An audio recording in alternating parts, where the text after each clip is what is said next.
Wel,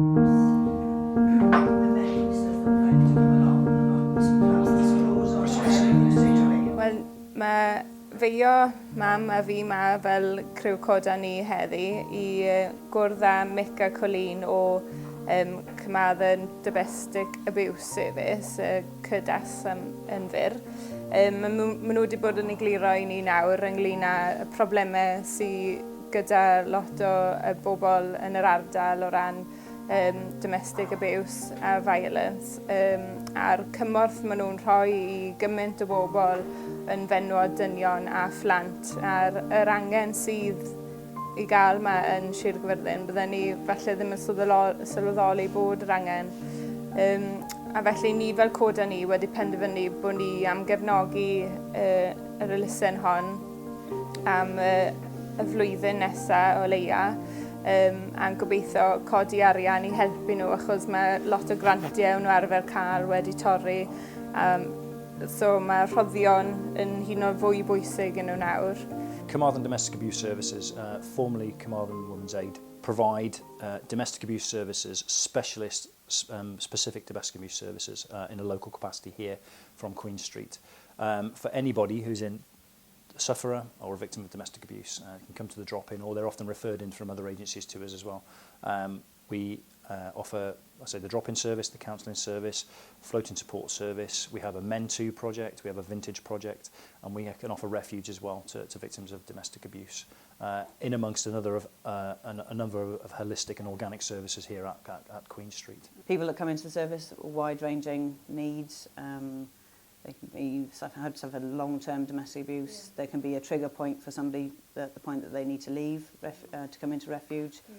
For some, they come into the drop-in crisis service, which is why we need that service, because obviously that's a starting point for a lot of people locally to know about the service, to know that there is refuge available for them, and they can be in contact with us as much as little as they need it, really. I think this morning I took a call, so we've had from the housing department saying that they've been in contact with somebody, who were referring somebody to us. They were looking for refuge for that woman. Obviously, that person needs to come out of that situation as quickly as possible. They can come back and forth. They just need the awareness and know that they can come and be listened to and believed, because actually, fundamentally, that's the biggest thing for people who experience domestic abuse, that no one's going to believe them, because the perpetrator will have told them that no one's going to ever believe you, and if you say anything, your kids are going to be taken off you, you're going to lose your home, you're going to lose everything. So if you believe that, and you've been told that enough, you're going to believe it, aren't you? Any funding that we receive at the moment, because we're in crisis with our drop-in, would help to fund the crisis drop-in downstairs, where any member of the public, be that male, female, with children, without children, can come and access crisis service provision at the drop-in centre. It would pay for a designated worker to be able to engage with that individual one-on-one, from the point of crisis, and then manage them as needed and signpost them accordingly, so that their help and the service provision is there for them. In addition to that, as a possible referral, our counselling service would be funded as well. It's critical, so the counselling service and the drop-in are sort of the two key main areas, the one that are under threat and two that are critical to our ability to provide the service required. Wel, ni wedi cael cyfle heddi I ddod I Loches, sy'n cael ei gefnogi gyda cymorth I fenywod yng Nghymru. Mae dwy o'r defnyddwyr gyda ni fan hyn yn yr ystafell, ond oherwydd cyfrinachedd, ni ddim yn datgelu eu henwau, eu lleisiau na'u gwynebau. Mae person sydd gyda ni fan hyn yr ochr chwith I fi, mae feio wrth gwrs, ond wedyn mae Angie gyda ni fan hyn hefyd, sydd yn gyfrifol am gynorthwyo yn y ganolfan yma. I think what is important for us to convey the message out to our supporters would be how would somebody who is, especially in our rural areas, how would they recognise where to come, where's the help, and I think that is important for us to share with the people out in our areas. Well, I found it hard to access the services because I was so cut off from my friends, or we weren't on the internet, didn't have a landline, and it was only when I was actually on the point of being thrown out of my home and had to approach the council because I was homeless that I found out about Women's Aid. So for me, that was important to find out that there was support, because you do feel isolated, you feel frightened, and I would advise anybody who is suffering any form of domestic abuse to tell somebody. It's important to have someone that you can tell. You can't always go to the police straight away, you're not always ready for that. It's not always your first port of call, because you're frightened of recriminations, etc. So it's important to have somebody who understands domestic abuse, because a lot of people just think it is violence, and it's not. It's a lot more than that. That's just a small part of it sometimes. It's very complicated. I think it's a big step to take, I'm sure, because you've got to learn to trust other people. That's the hardest part, and especially when you've been in a relationship for a long time, which I had, been married for a very long time, and obviously being older as well. You moved away from family, isolated from friends, you don't know who you can trust. Well, I moved out from home. I was 16 when I moved out, moved in with him. I was with him 2 years. I'm now 18 with a 1-year-old daughter. Now, because I was so young going into such a serious relationship, I didn't know what was normal and what wasn't. I think personally that's why I stuck around for so long, because I thought, oh, this is normal. Like, I didn't have the best childhood either. So me going from one thing to another, I thought it was normal. And then coming here, it made me realise that no, that's not normal, that's not right, I shouldn't be treated that way, and my child shouldn't be around that environment either. Because I think from what I experienced as a child, that's why I accepted it as an adult in the relationship. Now, if I was still with him and my child grew up with that, I feel like she, as an adult, would go into a relationship that was similar, because the child. So she would know. Yeah. So I'd feel guilty for that then, and I'd blame myself. So coming here has made me open my eyes to how you should be treated, what is right and what's wrong, and you're worth more than that. But the support network afterwards is the most important thing, otherwise you can't move on. You know, you need to know how to keep yourself safe. And there are lots of projects that do happen around refuge that you're encouraged to go to. I don't know if I mention the Freedom Programme here. I found that very, very helpful. It does build your confidence, your self-esteem. You don't have to talk about your personal circumstances, but if you'd like to, it can be brought out.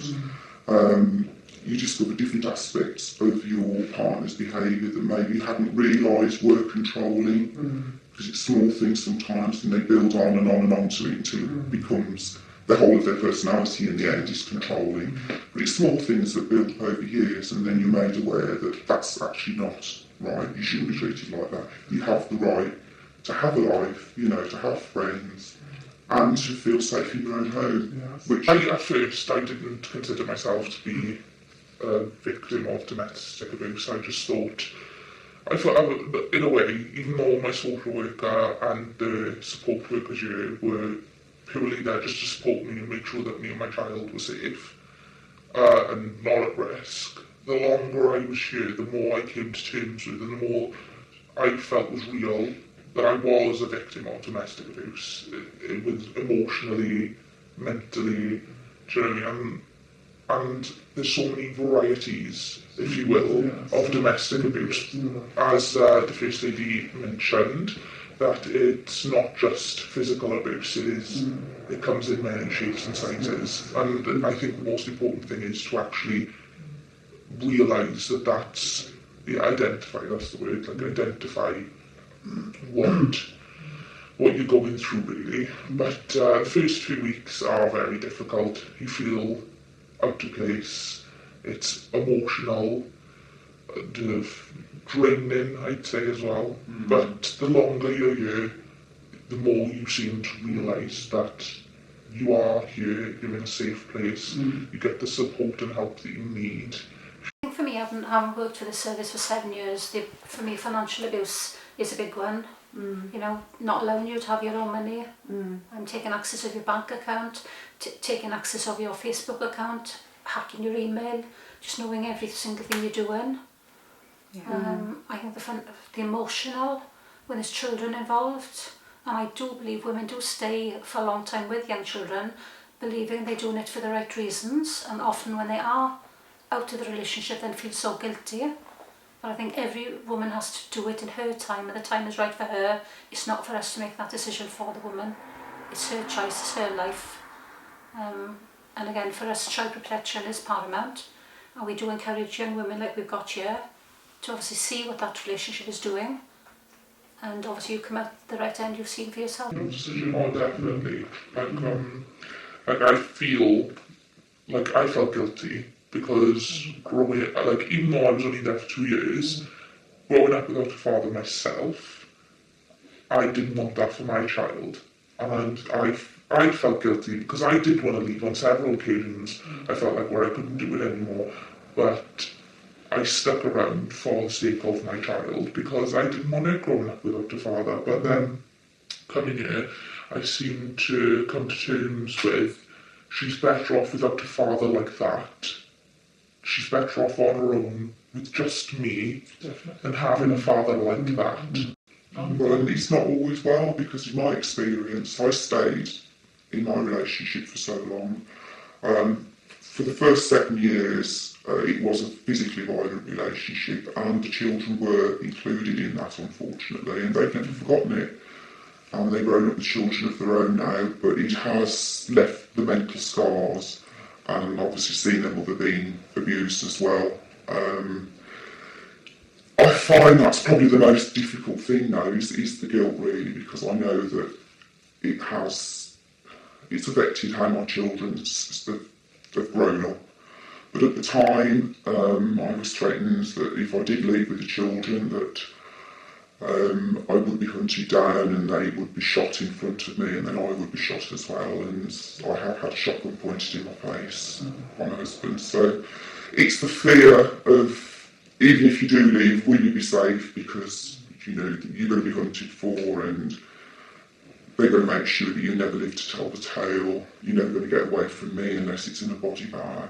Sometimes it's too incredulous what you've been through. It's like you couldn't make it up. And you think some people will think that perhaps you are making it up. You're embellishing things for effect. But no one ever gave me that impression that they didn't believe what I'd said. And I think that's very important, is that you feel that somebody does believe you. You know, is prepared to spend the time with you when you're feeling a bit low, when you're feeling emotional. You know, just to give you that confidence to talk about it. And I think that's the thing, we don't talk about it often enough, and we do need to. It's still hidden, and it's the little things that are hidden. The first steps towards that controlling behaviour, people need to be made aware. What about counselling then? As a refuge, you offer counselling as well for we do offer counselling to anybody that comes through our services, either outreach, flood support or refuge. Right, yes. But obviously for refuge, we need to recognise the woman actually needs to be ready for counselling. Yes, yeah, that's a valid that's point. very important for us. It is. Not to jump until the woman is indeed. ready to speak, because coming into refuge is crisis accommodation. Yeah. They need to settle first and make sure that they're ready for counselling. I understand that you're looking in money as well for counselling services. Always, anything, my own job, as I mentioned, funding was cut. We still need funding to run the drop-in, very, very important. Yes. Because for me, drop-in is the first point of contact, as this lady mentioned. Yes. Where you first come in, you have your assessment, and then you're referred to the area that you need for the support. Yes. Think of yourself, you are here today now with what you've come in, your handbag. If you had to leave your home today, what are you leaving behind? Exactly, yes. The things that you cannot replace, like photographs. No. And some women come in to us. I had a woman come in last year and said, I need refuge now today. Family with her, just what they had on them. Yes. And that's how real it is. Yes. So can you give examples of how much it costs to run the drop-in centre, for example? Yeah, absolutely.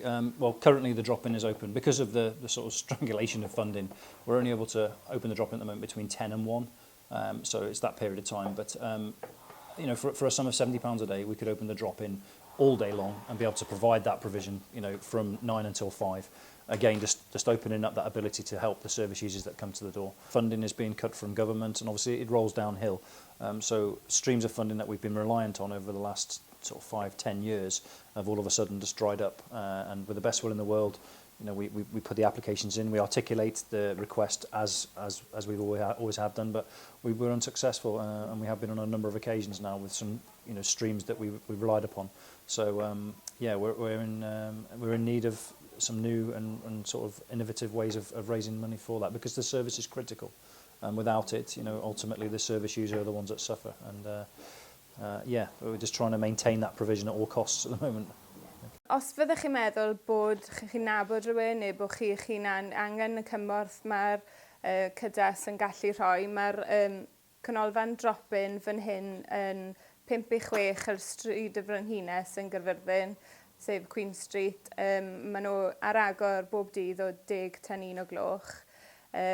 A os ych chi angen neu bod chi moyn helpu ni mas o ran coda ni, a gallu helpu codi arian, neu chi moyn ni ddod atoch chi i sôn am yr elusennau ni'n gefnogi, allwch chi edrych ar y sgrin a bydd y gwybodaeth ar bwy gysylltu. Diolch yn fawr.